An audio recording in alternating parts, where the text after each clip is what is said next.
So guys, today let's talk about depression. You see, depression is one thing I believe everybody once or twice in their lifetime experience. Depression is a significant mental condition that affects people of all ages and background. So this means anybody at all can experience depression, be it a child, an adult, elderly, rich or poor. It doesn't matter.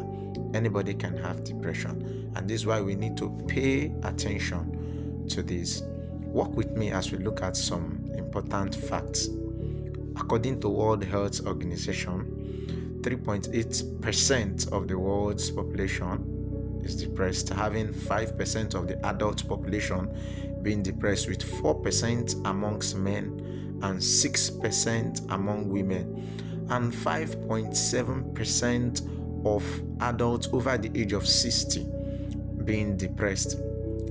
About 280 million people worldwide are said to be depressed.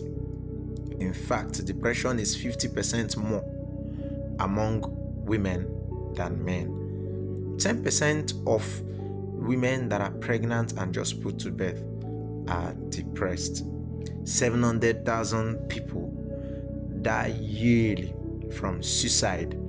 If you check it, you will see that means one person die every 40 seconds from suicide, and that will give us an average of 2,160 people dying from suicide per day owing to depression, because the major cause of suicide is depression.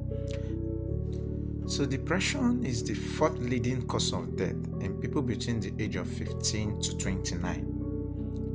It will marvel you to know that all the values you've heard are the known and recorded values. There are a lot more people out there that are depressed and I don't know.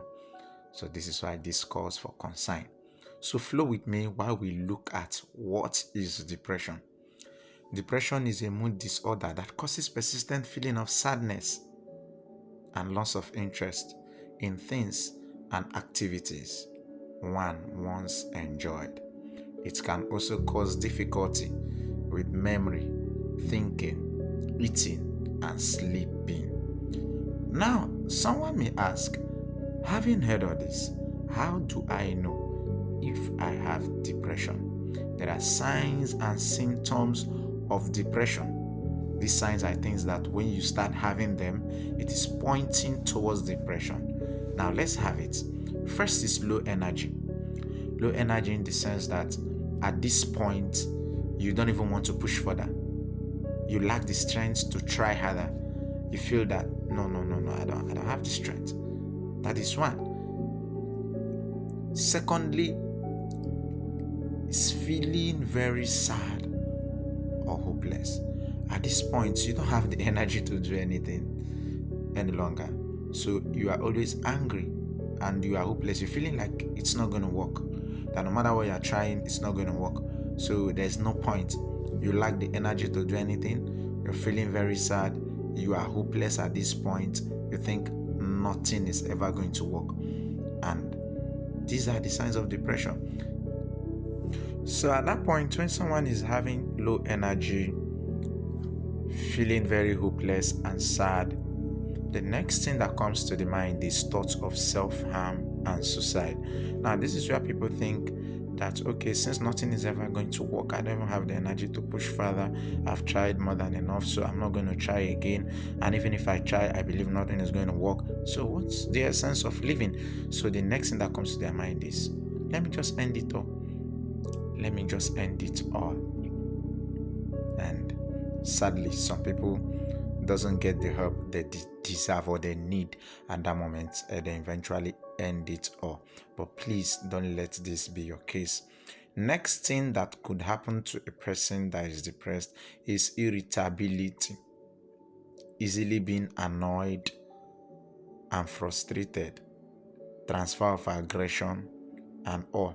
So at every little provocation, you are annoyed, you are frustrated, you are feeling very sad, and it affects the person so much that at the point the person loses interest in feeding. So You notice change in feeding habits, which is another symptom, as well as change in sleeping habits. You could lie all day and you're just thinking about the hopelessness in your head and the thoughts of ending it all, and so.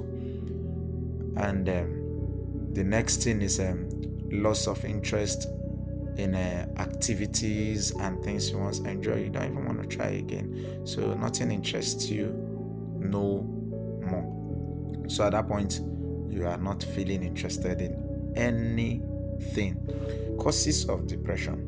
Let's look at what could possibly cause depression. The major cause, which is the root cause of depression, have not been established, but there are a lot of factors that play a role and can contribute to depression.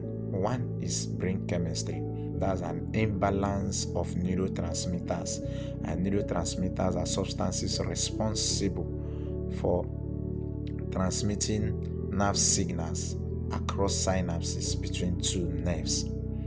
Secondly is genetic and family history. Depression is highly genetic, with between 30 to 50% traced to family history. So please ask questions so you can mitigate it on time. Third is stressful life event. When I say stressful life event, I mean anything that can cause trauma. Now, my special thanks goes to those of you that pick underage children and bully them all the time they stay with you.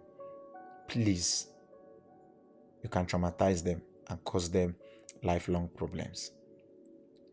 And there are some of you that what your mom have not seen in her 30 years of marriage, you have experienced it in that your 2 years of relationship. Continue. Just know that depression is real. Don't stay in any place that could depress you, traumatize you, and so on. Please. Then another is medical condition. There are some medical condition, chronic pain, diabetes, heart disease, they can trigger depression. So lastly, then we have hormonal changes. Hormonal changes is the reason why we say depression is 50% more among women than among men. Under hormonal changes, we have thyroid problem, menopause, prenatal depression, which is the depression during pregnancy, and postpartum depression, which is the one after childbirth, and then premenstrual dysphoric disorder, which is the one that comes during childbearing age due to hormonal changes. Now the question is, what should one do when you notice you have those symptoms that indicate depression? When you have those symptoms, the first thing that comes to the mind is to isolate. Please don't isolate. Go for counseling, talk to people, ask questions about what's wrong with you, and get solution. Thirdly, visit your healthcare practitioner. Go talk to your healthcare practitioner so that you can be properly diagnosed and treated. Then, now, what I just said is to enlighten and to create awareness that depression is deadly and is affecting us. It is not to diagnose anyone that has been having such symptoms or that will be having the symptoms in the future. So in case you start having those symptoms, don't think because I mentioned this, you know your problem. Visit your healthcare practitioner. Thank you.